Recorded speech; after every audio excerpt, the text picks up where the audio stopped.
Well, go on, guys. You don't know who it is. It's your girl, Choreo, giving you a little posy here, twisting at the hip. Yes, ma'am.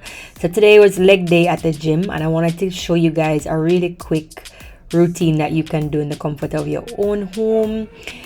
For this, you're going to be needing some bands, the resistance loops. I use the size medium, and anything else? No, that's all. So let's get into it. Alright guys, so I didn't mention before, but you will need something to cushion your knees. Right here I have an exercise mat, and the thickness was about 1/2 inch. I got the party started with some hamstring stretches. These are dynamic stretches. You don't want to be doing static stretches at the beginning of your workout because the connective tissues will become overstretched, and if they become overstretched, you're going to lose the stability, right? So the connective tissue which surrounds the joint helps to stabilize that joint, and it helps to prevent things like muscle tears. Not just the connective tissue around the joint itself, but also the muscle itself. You don't want to overstretch it.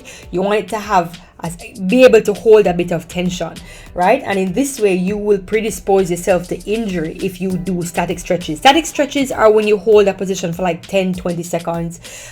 You just want to be holding it for like 2 seconds, like I'm doing here. Those are for my hamstrings. And now we're going to do some reverse lunges, an excellent way of activating the quadriceps, the glutes, the hamstrings, and overall just really waking up the hips.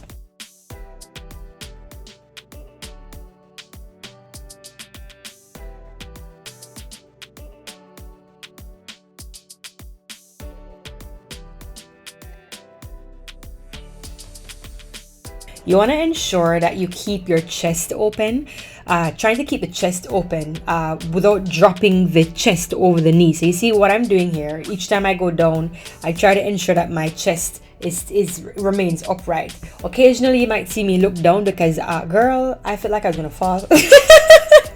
I don't know, like I feel like I have good balance usually, but there's some movements that I do like exercise wise where I'm just like, okay, let me look down, let me depend on my visual. And you know, I think it's really just OCD, you know what I mean? But if you do look down, ensure that your chest is not following suit. You're keeping the shoulders back and relaxed, and you're keeping that belly button tucked in tight. Yes girl, yes ma'am.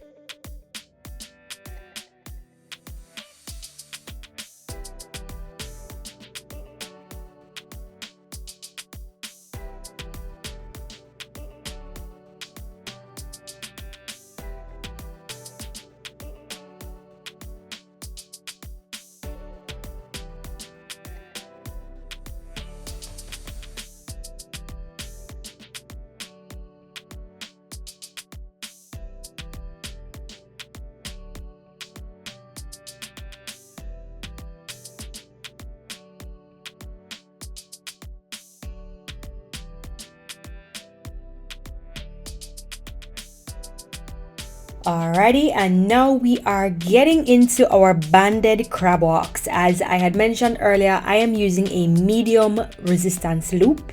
You can utilize whichever one you feel comfortable and, you know, adequately challenged. Nothing too hard that you can't open your legs out to the side. That means that it's too heavy. So these bands actually come in light, medium, and heavy. Some of them have a very light. You can choose whichever one suits you best. The banded crab walks are excellent for stabilizing the hips. It activates or targets the gluteus medius, minimus, and what is known as a tensor fascia lata. You know, oftentimes when persons have knee pains, the pelvis just feels very destabilized, you have lower back problems, it may be as a result of the fact that you have weak abductors. Now I'm moving on to donkey kickbacks. So donkey kickbacks are an excellent way of rounding out the booty. Girl, get that peach, yes. So as you notice, I have facilitated resistance at my right leg by anchoring the band at my left knee.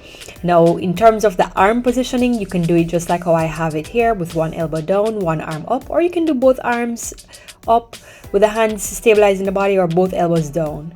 Now I'm moving into abduction again, working those glute med, glute minimus, and the tensor fascia lata. Again, working on the stabilization of the hips. And this is also great because you're not only working out the maximus, which is at the back, but you're now rounding out the booty even more. Yes, hunty, by working out the sides. And I'm going to readjust the band. Please pay attention to this. If you're not able to catch it on the first go, click the bottom right corner, select speed of replay or speed of playback, slow it down so you can catch exactly how I anchor this. It's very important that you get how it is that I get that anchorage, otherwise you're not going to be getting the appropriate amount of resistance.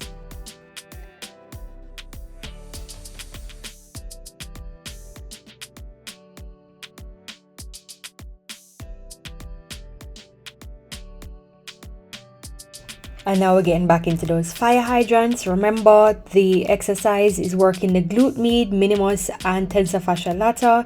Those muscles are located closer towards the lateral or side of the hips, and so that's where you want to really be feeling most of the work. And now I'm just gonna get back into a nice quick child's pose. These exercises, for the most part, they are pretty comprehensive, and so many times, even though we have a target muscle, different parts of the body are working, and definitely the back can hold quite a bit of tension, so you can hold that stretch for a little while longer. Click the link above for any additional stretches you may need. Thank you so much for watching, and I do hope you enjoyed this. As per your request, I'll do another one next week.